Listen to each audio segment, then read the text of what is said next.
तो कल हम लोग कहां तक पढ़ लिए थे? सविनय अवज्ञा आंदोलन के द्वितीय चरण तक, यहां तक हो गया था। यहां तक मेरे को लगता है सब लोग का कंठस्थ हो जाना चाहिए। ठीक है, चलो उसके आगे मैं आप लोग को क्या बताया था, चुनाव करके एक बताया था मैं। ठीक है, चुनाव बताया था। भारत शासन अधिनियम 1935 के प्रावधानों के तहत क्या होता है, पहली बार देश में क्या है, आम चुनाव होता है। ठीक है, इसको हम लोग पढ़े थे, मिल गया सबको। देखो आगे है जस्ट उसके, बुक है कि नहीं जी आप लोग के पास? किनके पास बुक नहीं है? सबके पास है? आप लोग के पास, आप लोग के पास कितना ठोक है आप लोग के पास? अरे नहीं, आप लोग के पीछे पास दे दो, होगा तो पीछे दे दो, ज्यादा अच्छा शेयरिंग में बैठा करो। चलो, तो पहली बार आम चुनाव होता है कब? 1937। ठीक है, भारत शासन अधिनियम 1935 के प्रावधान के तहत क्या होता है, 1937 में टोटल कितने ब्रिटिश प्रांत में आम चुनाव होता है? 11 ब्रिटिश प्रांत में क्या होता है, आम चुनाव होता है। अब इस आम चुनाव में 11 प्रांतों में से कितने में कांग्रेस सरकार बनाता है? 8 प्रांत में। ठीक, अब इस 8 प्रांत में 6 में क्या बनाएगा? पूर्ण बहुमत से, और 2 में समर्थन से। इतना समझ आया? 1935 के प्रावधान के तहत देश में आम चुनाव होगा। टोटल कितने ब्रिटिश प्रांत? 11। कितने में आम चुनाव में क्या बोलते हैं, कितने प्रांत में कांग्रेस की सरकार बनती है? 8 प्रांत में। तो इस 8 में 6 में क्या है, पूर्ण बहुमत से बनता है, और 2 में क्या है, समर्थन से। यहां तक क्लियर? ठीक, अब इसी 8 प्रांत को लेकर मैं बताया था कि इस समय छत्तीसगढ़ किसका हिस्सा रहता है? मध्य प्रांत एवं बरार का। ठीक है, तो छत्तीसगढ़ क्षेत्र के टोटल कितने निर्वाचन क्षेत्र बनाए गए बोलेंगे तो? 9। टोटल 9 निर्वाचन क्षेत्र थे छत्तीसगढ़ में। ठीक, अब इस 9 में केवल 1 में क्या है, गैर कांग्रेसी सरकार बना। 1 में क्या है, गैर कांग्रेसी सरकार बना, और बाकी क्या है, 8 में कांग्रेस गैर कांग्रेस उम्मीदवार ये निर्वाचित हुआ, और बाकी में क्या है, कांग्रेस उम्मीदवार की जीत सुनिश्चित होती है। ठीक, इतना समझ आया? ये वाला याद हो जाएगा। 8 प्रांत में क्या है, कांग्रेस सरकार बनाता है। इसी 8 को लेके आप कैसे पकड़ सकते हो कि अब आम चुनाव होगा तो छत्तीसगढ़ वाले क्षेत्र में भी होगा। अब उस समय छत्तीसगढ़ किसका हिस्सा रहता है? मध्य प्रांत एवं बरार का। तो मध्य प्रांत एवं बरार का हिस्सा रहता है, तो उस समय छत्तीसगढ़ में टोटल कितने विधानसभा क्षेत्र रहते हैं, इसको बाद में करना। 8 को पकड़ना और ये वाले 8 में आ जाना। इस समय छत्तीसगढ़ में चुनाव होता है, तो 8 जो विधानसभा क्षेत्र रहते हैं वहां पे कांग्रेस जीतता है। एक जगह बस क्या है, गैर कांग्रेसी उम्मीदवार की जीत होती है। ठीक है, तो टोटल कितने क्षेत्र हो जाएंगे? 9। ठीक है, तो हमको इसका पूरा एक एक ठोक में आप लोग को बताया था। तो एक कैंडिडेट जो गैर कांग्रेसी चुन के आता है वो कौन रहता है? ई राघवेंद्र राव। ई राघवेंद्र राव कहां से जीतता है? ये बिलासपुर से। और किसको हरा के जीतता है? कुंज बिहारी अग्निहोत्री। कुंज बिहारी अग्निहोत्री।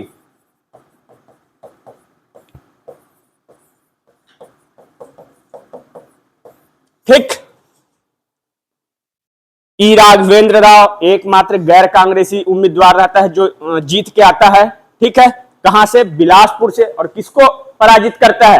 कुंज बिहारी अग्निहोत्री। इसके बाद बाकी जो 8 कांग्रेस उम्मीदवार जो जीत के आए हैं, इनका आपको पूरा विधानसभा क्षेत्र कहां से जीत के आए हैं ये पता होना चाहिए। तो सबसे पहले आ जाएगा अकलतरा। ने जांजगीर चांपा दिया है ना? क्या दिया है? जांजगीर चांपा। तो जांजगीर चांपा से कौन जीत के आएगा?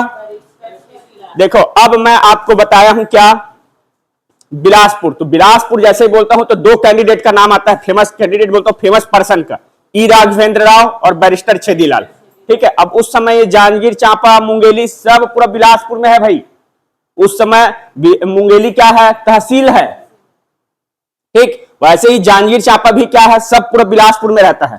तो अब बिलासपुर जो शहरी क्षेत्र है उससे कौन जीत के आ गया, ई राघवेंद्र राव। अब बच गया कौन, बैरिस्टर छेदीलाल। दूसरा नेता जो शीर्ष चोटी का बैरिस्टर छेदीलाल है ना, तो बैरिस्टर छेदीलाल कहां का रहने वाला था, मैं आपको बताया हूं, अकलतरा, अकलतरा का। तो जांजगीर चांपा, अकलतरा, ये सब पूरा लगा हुआ है। अगर आप ट्रेन से कहीं जाओगे, बिलासपुर से आगे बढ़ोगे तो अकलतरा, फिर छोटा छोटा स्टॉपेज है, अकलतरा, चांपा, जांजगीर, ऐसे करके। ठीक है, तो जांजगीर चांपा से कौन जीत के आएगा, बैरिस्टर छेदीलाल। ठीक है, उसके बाद कटघोरा, कटघोरा कहां है, कोरबा, तो कट के क्या हो गया, अमर हो गया। तो दूसरा कौन, अमर सिंह सहगल। उसके बाद तीसरा मुंगेली, तो मुंगेली से फेमस एक व्यक्ति बताया था, जो क्या है, जब देश आजाद होगा तो बिलासपुर में क्या है, तिरंगा, बिलासपुर में, हाँ, तिरंगा, गांधी चौक में तिरंगा झंडा फहराया था। कौन था वो, राम गोपाल तिवारी। ठीक है, तो मुंगेली से क्या बोलते हैं, हाँ, मुंगेली से कौन, राम गोपाल तिवारी। इतना हो गया।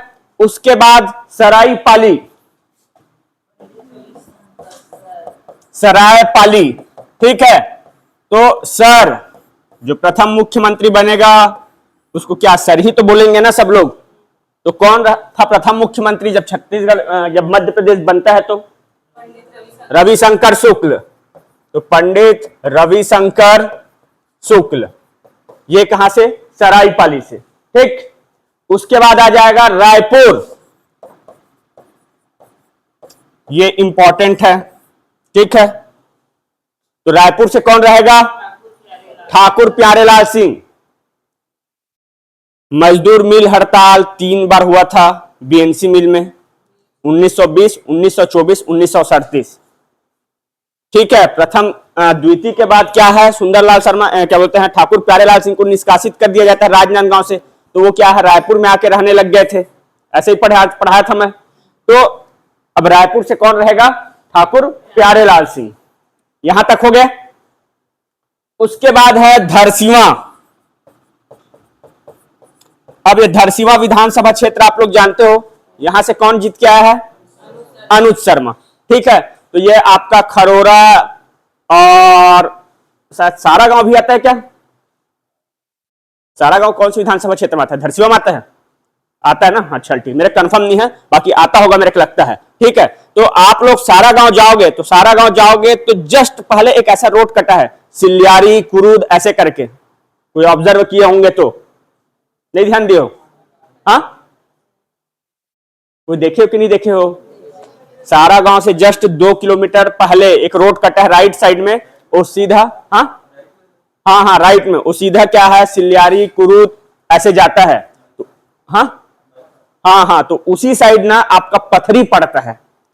ठीक है, उसी साइड है पथरी। तो और पथरी किसका जन्म स्थल है, मैं बताया हूं, डॉक्टर खूबचंद बघेल। ठीक है, इसी क्षेत्र के रहने वाले हैं। ठीक, तो धरसींवा से कौन आ जाएगा, डॉक्टर खूबचंद बघेल। इतना हो गया। ऐसे ही है, एक्चुअल सिचुएशन ऐसे ही है, इसी क्षेत्र के रहने वाले हैं। यहां तक हो गया। उसके बाद और कौन सा बच गया जी, महासमुंद। तो महासमुंद से कौन, वाई वी तामस्कर।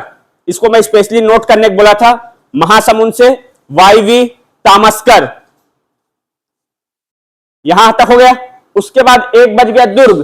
तो दुर्ग से घनश्याम सिंह गुप्त, छत्तीसगढ़ के विधान पुरुष कहे जाते हैं। विधानसभा अध्यक्ष यही बनेगा जब चुनाव जीतने के बाद, जब मंत्रिमंडल का गठन होगा। तो यहां तक क्लियर है। टोटल हो गया, हो गया जी, टोटल 9 विधानसभा क्षेत्र। हाँ, हुआ कि नहीं हुआ, आगे बढ़ूं अब मैं, और बताना पड़ेगा एक बार। आप लोग नहीं आए थे, मतलब नहीं आए थे या फिर पढ़े नहीं हो, ये दूसरा ये भी है, लिखना पड़ेगा मेरे को। बिलासपुर, तो बिलासपुर से कौन, ई राघवेंद्र राव, एकमात्र कैंडिडेट है, स्पेशली इसको याद रखना है। ठीक है, ये गैर कांग्रेसी उम्मीदवार रहता है, ई राघवेंद्र राव। और किसको हराता है, कुंज बिहारी अग्निहोत्री, इसको याद रखना है। ठीक है, स्पेशली। यहां तक हो गया। उसके बाद आ जाएगा आपका जांजगीर चांपा। तो जांजगीर चांपा से कौन, बैरिस्टर छेदीलाल, अकलतरा के रहने वाले हैं। अकलतरा इनका यही पैतृक गांव जैसे, ठीक है। अब अकलतरा के रहने वाले हैं, रहते थे कहां, बिलासपुर में।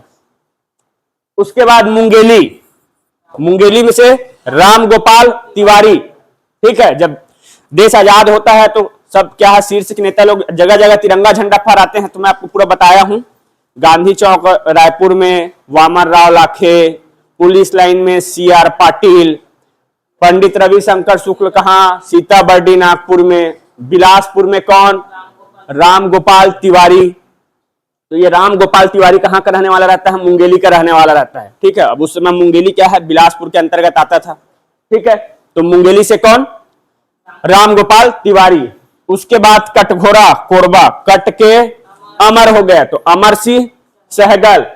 उसके बाद आ जाएगा रायपुर, तो रायपुर से ठाकुर प्यारेलाल सिंह, रविशंकर शुक्ल नहीं होगा भाई, ठीक है। उसके बाद सरायपाली, तो सरायपाली तो सर करके बताया हूं, तो प्रथम कौन मुख्यमंत्री बना, रविशंकर शुक्ल, ठीक है। तो सरायपाली से रविशंकर शुक्ल। उसके बाद दुर्ग से घनश्याम सिंह गुप्त, वो पेटेंट है, वही से जीतेगा वो, ठीक है। पहले भी होगा तो यही दुर्ग से घनश्याम सिंह गुप्त, एक बार और चुनाव होगा 1946 में तो भी यही बनेगा, ठीक है। ये सरायपाली हो गया, दुर्ग हो गया। उसके बाद एक बच गया महासमुंद, तो महासमुंद से वाईवी तामस्कर, महासमुंद से वाईवी तामस्कर, ठीक है। इतना हुआ। और एक है क्या, धरसीवा, तो धरसीवा से खूबचंद बघेल। इतना हुआ यहां तक। चलो आगे करूं। अब देखो, जैसे ही चुनाव हो गया, सब जीत के आ गए, उसके बाद क्या होता है, उस समय का गवर्नर कौन रहता है, उस समय का गवर्नर रहता है गोवेन। उस समय का गवर्नर रहता है गोवेन। ये क्या करता है, डॉक्टर नारायण भास्कर खरे को मंत्री क्या बोलते हैं, हाँ, आमंत्रित करता है सरकार गठन के लिए, ठीक है। कौन, तो इस समय गवर्नर कौन था बोलेंगे तो याद रखना गोवेन, ठीक। तो इस समय गवर्नर जो गोवेन रहता है वो डॉक्टर नारायण भास्कर खरे को सरकार बनाने के लिए आमंत्रित करता है। लेकिन ये कांग्रेस वाले इन लोग क्या करते हैं, इन लोग दो अपना बात रखते हैं, ठीक है। क्या बात रखते हैं, अपना मांग रखते हैं कि जो गवर्नर है, ठीक है, वो मंत्री परिषद के सलाह से काम करेगा, ठीक है। आज भी ऐसा ही होता है, ऐसा ही होता है। तो क्या पहला पॉइंट, जो गवर्नर है वो क्या करेगा, मंत्री परिषद के सलाह से काम करेगा। और दूसरा, अपनी स्व विवेक की जो शक्ति है उसका भी उपयोग नहीं करेगा, ठीक है। क्या, अपनी जो स्व विवेक शक्ति, एक स्व विवेक शक्ति रहता है ना, संविधान में आप लोग पढ़े होंगे, राष्ट्रपति में पढ़े होंगे, पढ़े हैं, ठीक। तो जो स्व विवेक की शक्ति है उसका भी उपयोग नहीं करेंगे आप, तो फिर क्या हो जाता है, इसको हटाओ भैया नारायण भास्कर खरे को, ठीक है। ऐसा थोड़ी करेगा जी, अंग्रेज लोग ऐसा थोड़ी चाहेंगे, तो कठपुतली टाइप का हो जाएगा पूरा डिसीजन।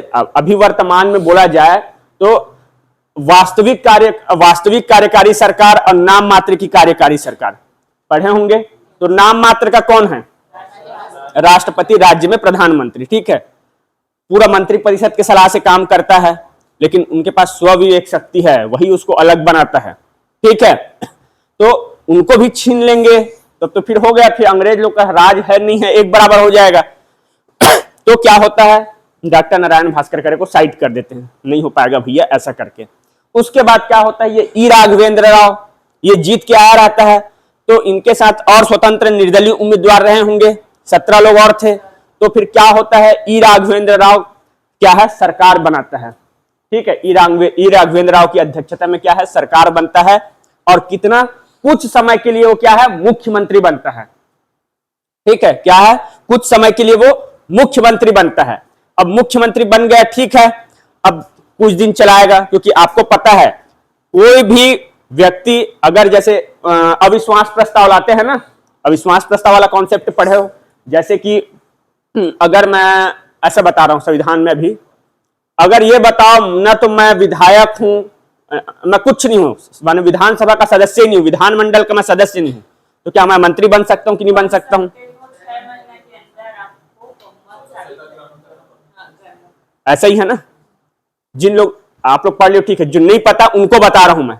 अगर मैं क्या है संसद का सदस्य नहीं हूं, न तो लोकसभा का सदस्य हूं, न राज्यसभा का सदस्य हूं, लेकिन मैं जो उसकी योग्यता है उसको मैं पूर्ण करता हूं, तो मैं क्या मंत्री बन सकता हूं कि नहीं बन सकता हूं? बन सकता हूं, मैं मंत्री बन सकता हूं, संसद का सदस्य, हाँ मंत्री बन जाऊंगा, लेकिन उसके लिए क्या शर्त है? मेरे को 6 महीने के भीतर में क्या है, अपने को सदस्य बन के दिखाना पड़ेगा, सदस्य बनना ही पड़ेगा 6 महीने के भीतर, अन्यथा डायरेक्ट आप खत्म हो जाएगा आपका जो मंत्री पद सदस्यता। ठीक है, तो 6 महीना टाइम पीरियड रहता है। तो ऐसे ही क्या होता है, जैसे ही कोई सरकार जैसे बन के आ गए, जैसे विष्णुदेव जी का सरकार चल रहा है, जैसे वो शपथ लिए होंगे, तो क्या विपक्ष वाले तुरंत अविश्वास प्रस्ताव ला पाएंगे? नहीं, ऐसा नहीं होता। एक टाइम पीरियड रहता है कि उतने टाइम तक आप नहीं ला सकते। ठीक है, तो सेम यहां भी होगा। तो ई राघवेंद्र राव क्या है, मुख्यमंत्री बन जाएंगे। उसके जैसे ही कुछ समय बाद, कितने महीने तक रहता है ये? 6 महीना। वही लिखा है ना बुक में, कितना महीना? 3 महीना लिखा है। ठीक है, हाँ। तो मेरा कहने का मतलब यह है, जैसे 3 महीना होता है उसके बाद फिर क्या करते हैं कांग्रेस वाले, सदन में बहुमत सिद्ध करने के लिए अविश्वास प्रस्ताव लाएंगे। अब कहां से बहुमत सिद्ध कर पाएगा जी? अब बहुमत सिद्ध तो हो नहीं पाएगा, क्योंकि सबसे बड़ी पार्टी तो कांग्रेस रहती है। लेकिन कांग्रेस वाले किस अपने मांग के कारण क्या है, सरकार नहीं बनाते हैं, वही मंत्री परिषद के सलाह से काम करेगा गवर्नर, और दूसरा अपनी स्वविवेक की शक्ति का उपयोग नहीं करेगा। इसी को लेके तो सरकार नहीं बनाता, नहीं तो सरकार तो उसी समय बना सकता था। तो जैसे अविश्वास प्रस्ताव आता है, तो फिर क्या है, इन लोग अपना बहुमत सिद्ध नहीं कर पाएंगे, तो फिर ई राघवेंद्र राव को अपना त्याग पत्र देना पड़ता है। ठीक, और जैसे ही त्याग पत्र देगा, कब? 14 जुलाई 1937। 3 डेट आएगा भाई, 1937, 1938, 1939। ठीक, तो 14 जुलाई 1937 को क्या है, ई राघवेंद्र राव जैसे ही त्याग पत्र देगा, तब फिर क्या होता है, इसी डेट को 14 जुलाई 1937 को डॉक्टर नारायण भास्कर खरे इनकी अध्यक्षता में क्या है, मंत्री परिषद का गठन होता है। ठीक, ये डेट याद हो गया, 14 जुलाई 1937 डॉक्टर नारायण भास्कर खरे की अध्यक्षता में क्या है, मंत्री परिषद का गठन होगा। यहां तक। अब इसमें क्या है, कुछ कुछ जो नेता हैं, कुछ कुछ जो व्यक्ति हैं, वो क्या क्या डिपार्टमेंट के मंत्री बने, ये सब दिया हुआ है। तो आपको पूरा सबको याद करना है, तो मैं एक एक करके बता रहा हूं। सबसे पहला क्या आ जाएगा, डॉक्टर नारायण भास्कर खरे, वो क्या बनेंगे, मुख्यमंत्री बनेंगे। डॉक्टर नारायण भास्कर खरे क्या बनेंगे, मुख्यमंत्री। और उसके बाद रविशंकर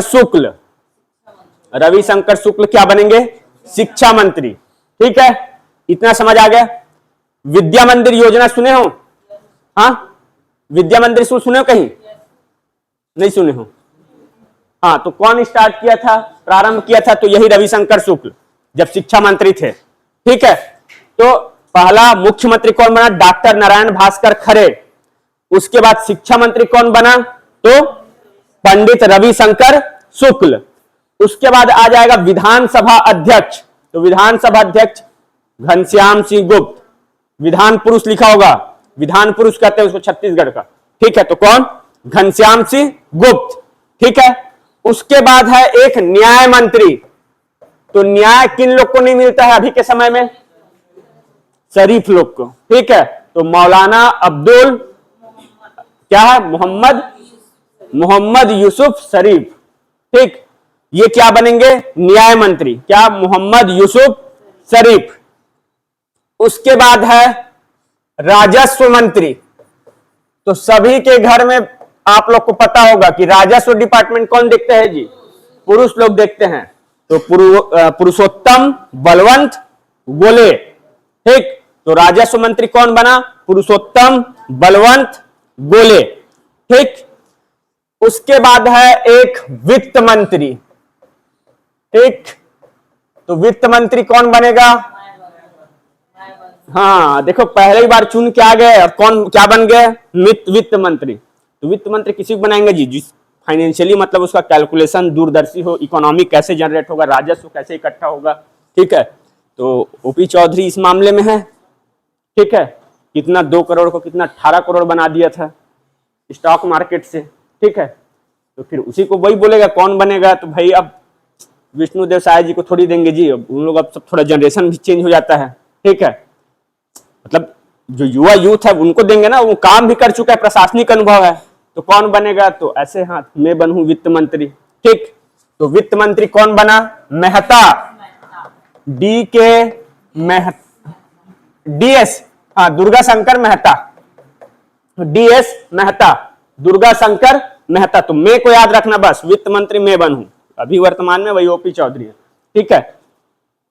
तो जब भी बजट वजट आता है तो जरूर देख लेना, ठीक है। अभी का जो बजट था बहुत अलग था, मतलब कुछ खास था। क्या था उसका थीम?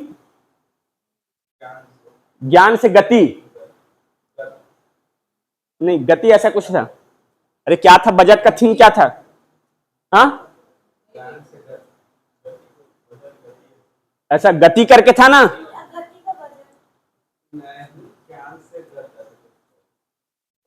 गति था, गत नहीं गति होगा। तो इस टाइप का था मेरा कहने मतलब, ठीक है। तो मेरा कहने मतलब ये है, देखो वो जो बजट का आया है पूरा, बताओ ऐसे का एक पूरा क्या है आपका एक टॉपिक बन गया, ऐसे का एक पूरा टॉपिक बन गया, वो उसी में ऐसे आ गया है। तो और किसी ना किसी रूप में उससे क्वेश्चन आना ही है, बजट से हमेशा आएगा। योजना किसमें कितना आवंटन किया गया है, इस टाइप का क्वेश्चन आएगा, ठीक है। तो बजट बहुत ज्यादा इंपॉर्टेंट रहता है, किसी ना किसी रूप में आएगा। बजट में क्या होता है आपका, पिछले भविष्य का, आने वाले समय का रहता है ब्यौरा, संभावना ये रहता है। तो इसी बजट में क्या है, पिछला वाला जो रहता है पिछले वित्तीय वर्ष का, उसका पूरा डेटा बताता है, कृषि उद्योग सेवा क्षेत्र में क्या क्या रहा। तो बजट से हमेशा क्वेश्चन आता है। तो कभी भी आता है बजट, जिस दिन पेपर देख पढ़ते होंगे तो जरूर उसको आप लोग कटिंग करके उस पेज को अलग से रख ही लिया करो, ठीक है। क्योंकि बाकी आप जितना ऐसे न्यूज पेपर, ऐसे नोट्स में पढ़ोगे तो उसमें क्या है, डायरेक्ट सीधा वो रहता है, फैक्चुअल रहेगा, आपको डिटेल नहीं रहता है। और न्यूज़पेपर में क्या है, पूरा आपका डिटेल दिया रहता है, तो उसको जरूर रखा करो। कोई भी जैसे अभी आर्टिकल आता है, जैसे पर्यावरण दिवस और क्या भी जो भी आएगा, जो भी ओजोन, जैसा भी जो भी डेट कर रहता है संपादकीय, ठीक है, तो उसको जरूर आप लोग कटिंग करके रख लिया करो, ठीक है। जैसे ग्लोबल वार्मिंग वाला, तो ग्लोबल वार्मिंग से रिलेटेड गर्मी में देखना, हमेशा गर्मी में बहुत ज्यादा गर्मी बढ़ रहा है, अभी फरवरी से टेम्परेचर बढ़ रहा है, ऐसा करके आता है ना, आर्टिकल लिखा रहता है। अरे कोई ना कोई ऐसा राइटर लिखता है ना जी, तो उसको जरूर आप लोग कटिंग करके रख लिया करो। वो जब ऐसे वैसे का काम रहता है, कोई भी उसमें काम आता है वो, ठीक है। तो वित्त मंत्री कौन? D K Mehta, D S Mehta, Durga Shankar Mehta. उसके अलावा एक और कौन है? जनकारी मंत्री, जन कल्याण मंत्री, जनकारी। तो जन कार्य किसके भरोसे है? माधव भरोसे, भगवान भरोसे। तो क्या है? माधवराव देशमुख। इतना समझ आया? और स्थानीय स्वशासन मंत्री, एक बच गया, स्थानीय स्वशासन मंत्री कौन? द्वारिका प्रसाद मिश्र। डीपी विप्र कॉलेज जानते होंगे, बिलासपुर में है, यही है। नॉर्मल कॉलेज भी है, लॉ कॉलेज भी है उनका, ठीक है। इतना हो गया, मंत्री परिषद समझ आ गया। एक बार फिर बोलना पड़ेगा मेरे को कि आगे बढ़ू जी। हो गया ना? चल, अब देखो इन लोग क्या क्या काम करते हैं। अल्प समय के लिए रहेगा इन लोग का मंत्री परिषद, इन लोग का सरकार। तो क्या क्या काम करते हैं? सबसे पहले विद्या मंदिर योजना, ये एग्जाम में पूछा हुआ है। विद्या मंदिर योजना कब शुरुआत हुई? 1937, ठीक। कौन शिक्षा मंत्री कौन थे? पंडित रविशंकर शुक्ल। अब क्या इसकी स्थापना का मेन उद्देश्य क्या होगा जी? स्कूल का वही तो होगा, शिक्षा को दूर करना है, लोगों को स्वरोजगार की तरफ प्रोत्साहित करना है, ठीक है। इतना तो मेन आपको याद रखना। विद्या मंदिर योजना 1937 कौन किया था? पंडित रविशंकर शुक्ल। उसके बाद नेक्स्ट इसमें लिखा हुआ है क्या? स्कूल की स्थापना वही है। और संविधान का प्रस्ताव, ठीक। अच्छा एक चीज बताना भूल गए, हाँ, ये जितने मंत्री बन गए, ठीक है, तो विपक्ष से भी तो कोई नेता रहेगा। तो विपक्ष का नेता कौन रहेगा? ई राघवेंद्र राव। वही तो बनेगा ना जी। शुरू में तो वही सरकार में था, वही मुख्यमंत्री था। अब इन लोग विश्वास प्रस्ताव लाए, सिद्ध नहीं कर पाया, अब सरकार गिर गया। ठीक है, अब विपक्ष में बैठेगा तो विपक्ष का मंत्री फिर यही होगा। तो विपक्ष का नेता याद रखना, ठीक है ना, मैं बता नहीं पाया था, ई राघवेंद्र राव। अब संविधान का प्रस्ताव, ठीक है, तो क्या होता है, जैसे ही इन लोग का सरकार चलते रहता है तो भारत शासन अधिनियम 1935 का जो प्रावधान रहता है इसका इन लोग विरोध करते हैं। और इन लोग क्या मांग रखते हैं कि जो भारत का संविधान है वो भारतीयों के द्वारा बनाया जाए, उसके लिए अलग से जो संविधान सभा गठन किया जाएगा उसमें भारतीय हो। यही है संविधान का प्रस्ताव, यही पास किए थे ना जिन लोग अपने सभा में, विधानसभा में। ठीक है, इतना समझ आ गया। तो दो चीज में याद रखना, विद्या मंदिर योजना ये ज्यादा इंपॉर्टेंट है, 1937 पंडित रविशंकर शुक्ल। उसके बाद आपका लिखा हुआ जो भी स्कूल की स्थापना है तो ठीक है, और संविधान का प्रस्ताव ये भी छोड़ो। यही है, भारत शासन अधिनियम 1935 का बहुत विरोध करते हैं जब आता है तो कांग्रेस वाले, लेकिन जब देश बनता है तो भारत शासन अधिनियम के अधिकतर प्रावधानों को हमारे संविधान में शामिल किया गया है। लगभग 70 से 75% हमारा संविधान का जो है वो कहां से लिया गया है, भारत शासन अधिनियम 1935। और बाकी फिर और दुनिया भर के देश से लिए हैं, लगभग 11 या 13 देश से। ठीक है, तो इसका कई तरीके से आलोचना भी होता है कि हमारा संविधान लिखित नहीं है, कॉपी पेस्ट है। ठीक है, तो सब अपने अपने हिसाब से इसमें अपना व्यू देते हैं। यहां तक हो गया। अब देखो 14 जुलाई हो गया 1937, उसके बाद आ जाएगा 29 जुलाई 1938। ठीक, 29 जुलाई 1938। अब क्या होता है, मुख्यमंत्री कौन है, डॉक्टर नारायण भास्कर खरे। ठीक है, अब डॉक्टर नारायण भास्कर खरे का क्या है, आपसी कांग्रेसी नेताओं से जो भी जमता नहीं है, मनमुटाव हो जाता है, जिसके कारण क्या है, डॉक्टर नारायण भास्कर खरे मुख्यमंत्री पद से त्याग पत्र दे देता है। ठीक है, कब, ये डेट याद रखना, ठीक है ना, 29 जुलाई 1938। तो डॉक्टर नारायण भास्कर खरे जो मुख्यमंत्री रहते हैं, उनका कांग्रेस के नेताओं के साथ जो भी मनमुटाव होता है, जिसके कारण वो अपना मुख्यमंत्री पद से त्याग पत्र दे देते हैं।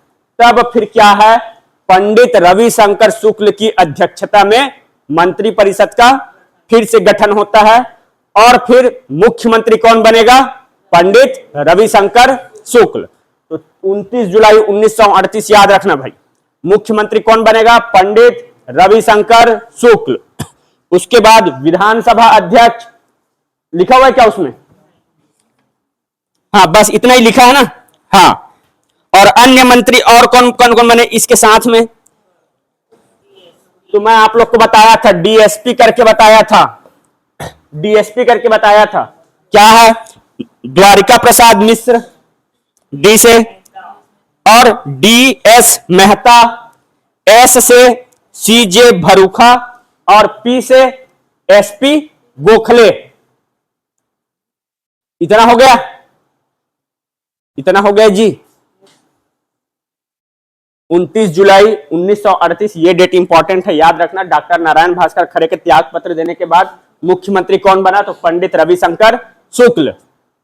ठीक, और अन्य मंत्री तो अगर पूछा नहीं है अभी तक से, वैसे ही जब ई राघवेंद्र राव मुख्यमंत्री बनता है तो उसके साथ भी 3 और मंत्री बनते हैं। ठीक है, पूछा नहीं है अभी तक से, लेकिन एक नजर में देख लिए रहना, कभी आ गया तो क्लिक कर जाए। ठीक है, तो डीएसपी करके लिए याद रख लिए रहना। ठीक है, इतना हो गया, यहां तक ठीक है जी। अब देखो 1938 और एक डेट बताया हूं 1939। तो जैसे क्या होता है, द्वितीय विश्व युद्ध कब स्टार्ट होता है, 1939 को, और 1945 को खत्म होता है। आप लोग जानते हो, हिरोशिमा नागासाकी वाला सब कॉन्सेप्ट कहानी जानते हो। तो 1939 को क्या होता है, द्वितीय विश्व युद्ध प्रारंभ होता है। तो जो ब्रिटिश गवर्नमेंट है वो यहाँ के जो लोकल गवर्नमेंट है, ठीक है, जो प्रांतीय सरकार है, ठीक है, या फिर भारत की जनता से बिना अनुमति लिए भारत को क्या है, द्वितीय विश्व युद्ध में शामिल कर देते हैं। ठीक है, जिससे क्या होता है, कांग्रेस क्या हो जाता है, आक्रोशित हो जाता है, गुस्सा हो जाता है। फिर क्या करते हैं, जितने जगह उनकी प्रांत में सरकार रहती है सब जगह से क्या है, त्याग पत्र दे देते हैं। ठीक है, तो इसी क्रम में भी क्या होता है, छत्तीसगढ़ अपना मध्य प्रांत बरार वाला जो क्षेत्र है यहां भी क्या है, सब सरकार क्या है, त्याग पत्र देंगे। तो कब दिया त्याग पत्र ये पूछा हुआ है। तो 8-9 नवंबर 1939, 8 नवंबर 1908-9, तो 8 नवंबर 1939 ये डेट इंपॉर्टेंट है।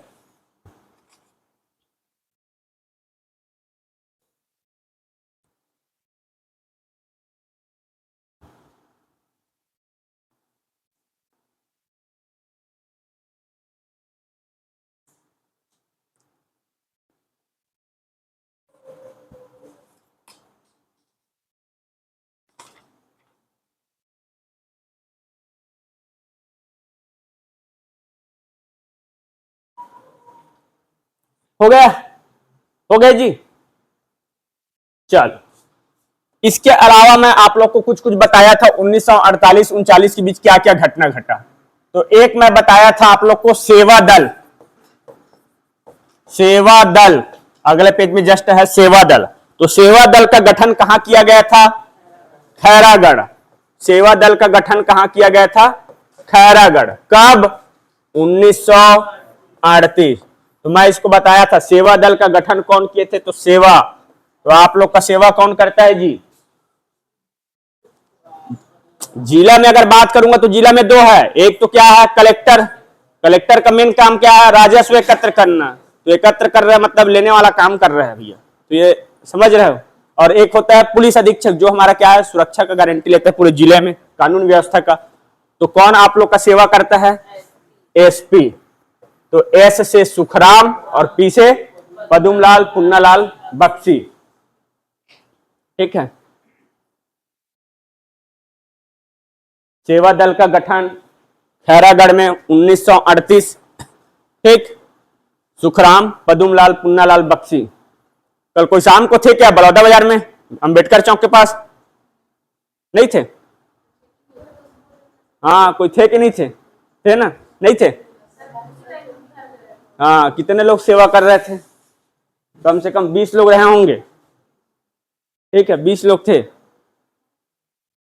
हाँ, अरे अपना सेवा कर रहे थे जनता का, ठीक है।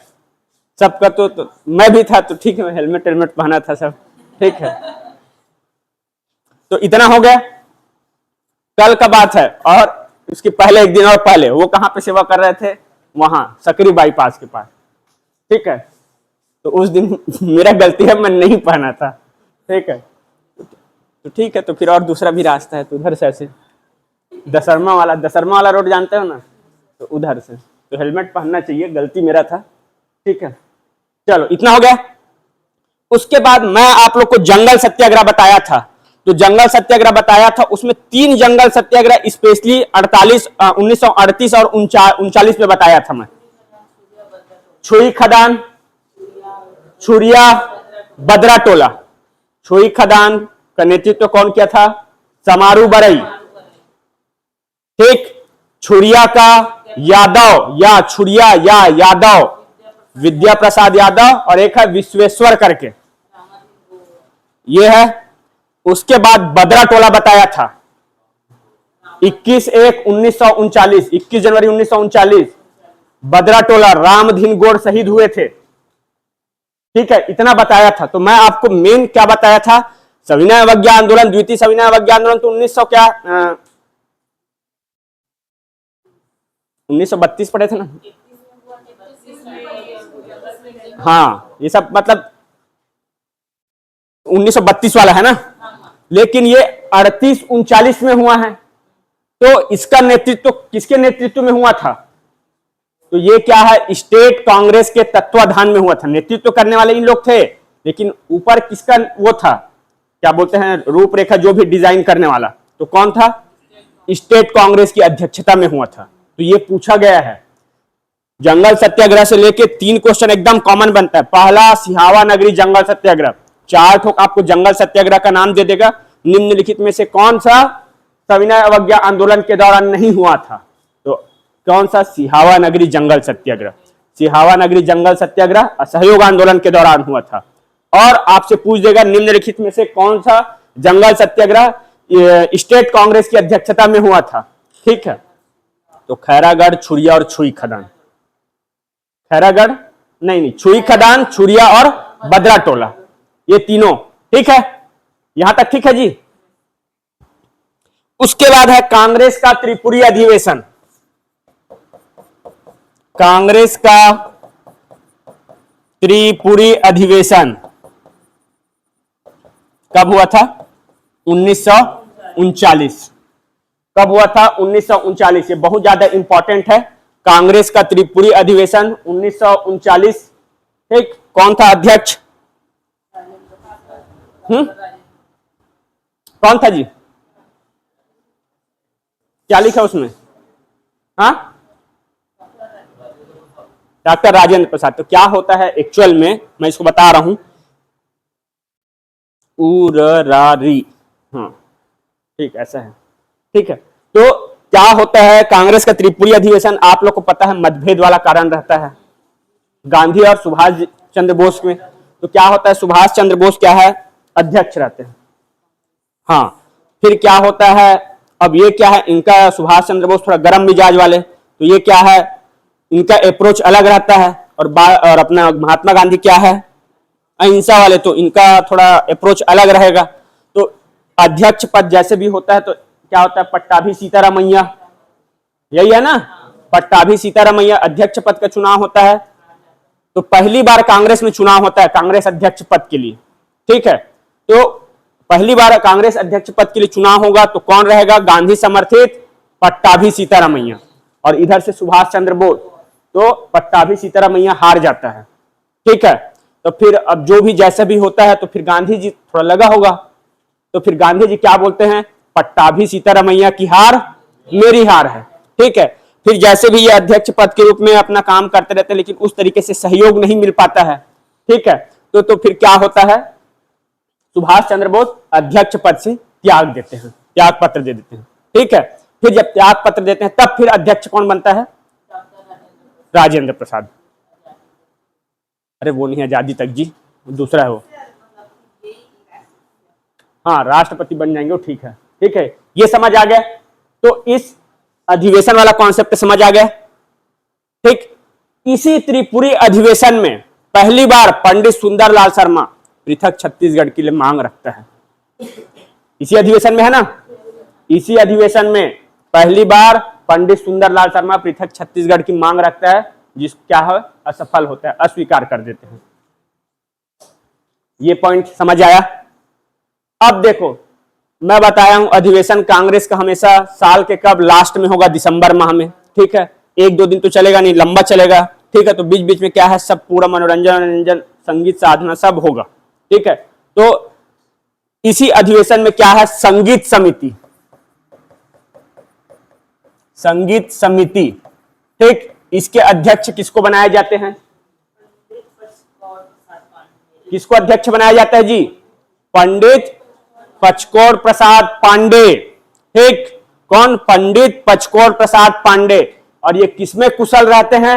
हारमोनियम बजाने में। ठीक है, और ये कौन से शैली से संबंधित थे? तो पंडित विष्णु दिगंबर पुलस्कर शैली से संबंधित थे ये। ठीक है, अलग अलग घराना होता है ना, जैसे कि चित्र शैली वाला देखोगे ना, तो मधुबनी घराना, मधुबनी पेंटिंग वाला ग्वालियर घराना। ठीक है, और इधर उदयपुर वाला, राजस्थान वाला, अलग अलग ऐसे रहता नहीं है जी। तो सेम ये भी इसी शैली से संबंधित थे, पंडित विष्णु दिगंबर पुलस्कर शैली से। किसमें उस्ताद थे? हारमोनियम बजाने में। और इनको बाजा मास्टर के नाम से भी जाना जाता है। तो ये बाजा मास्टर की उपाधि कौन दिया था? बैरिस्टर छेदीलाल। यही जांजगीर चांपा का रहने वाला था ये। ठीक है, इतना समझ आ गया?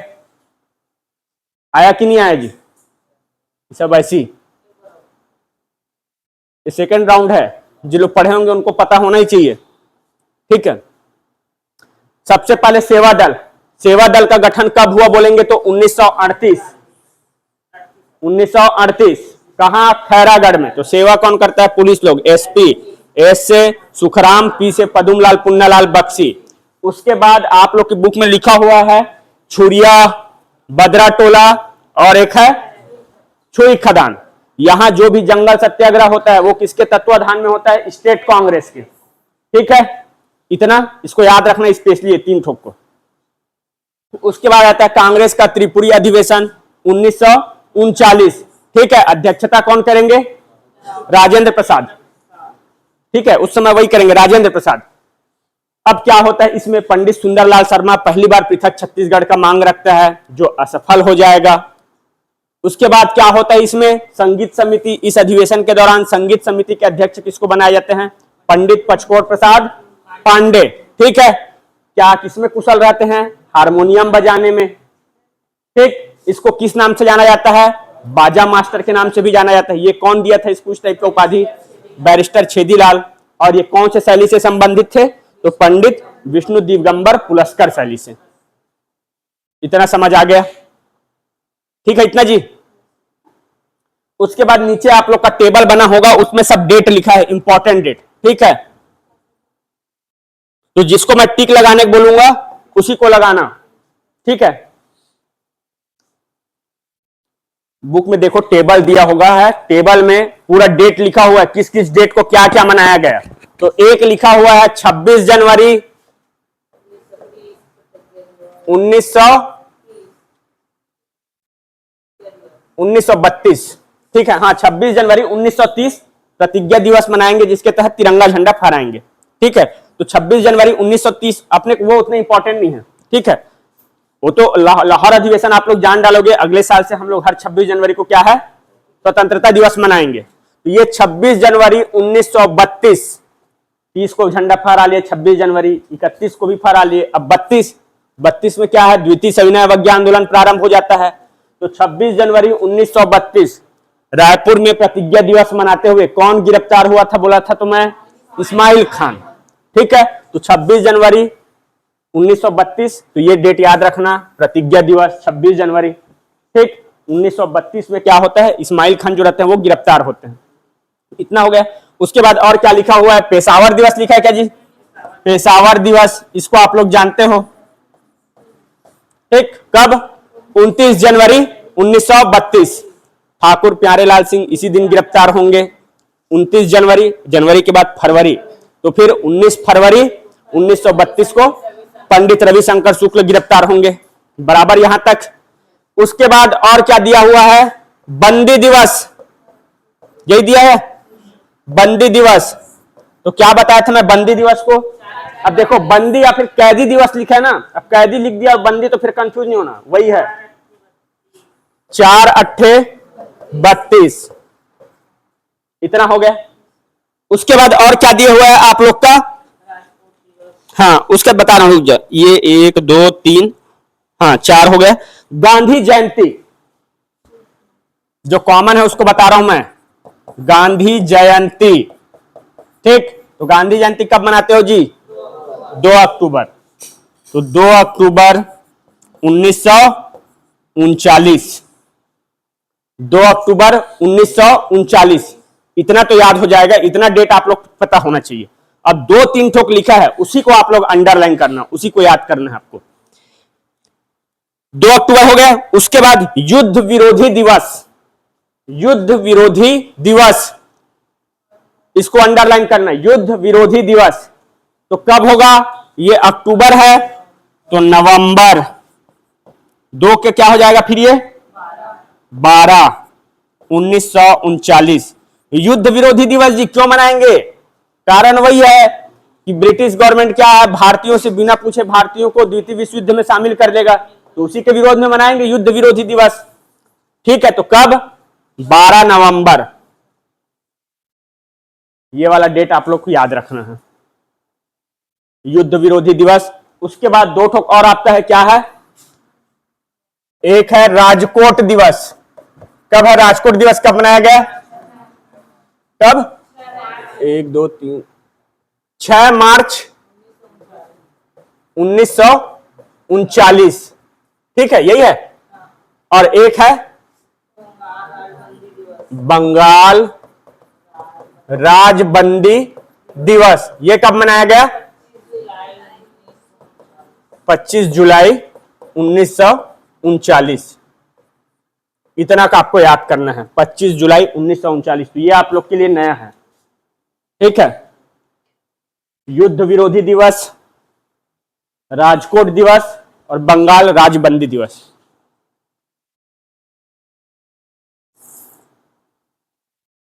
ये वाला तो पूछा नहीं है, ये मेरे को उतना इंपॉर्टेंट भी नहीं लगता, लेकिन कर लो भाई, कब क्या पूछ दे पता नहीं है। ठीक है, युद्ध विरोधी दिवस इंपॉर्टेंट है ये।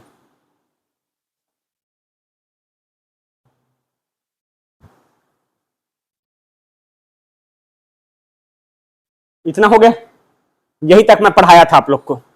ठीक है, ये आगे।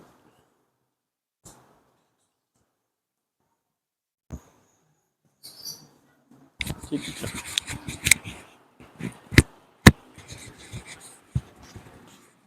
कल आप लोग क्या है, असहयोग आंदोलन जो पढ़ाया उसको पढ़ के आना स्टार्टिंग।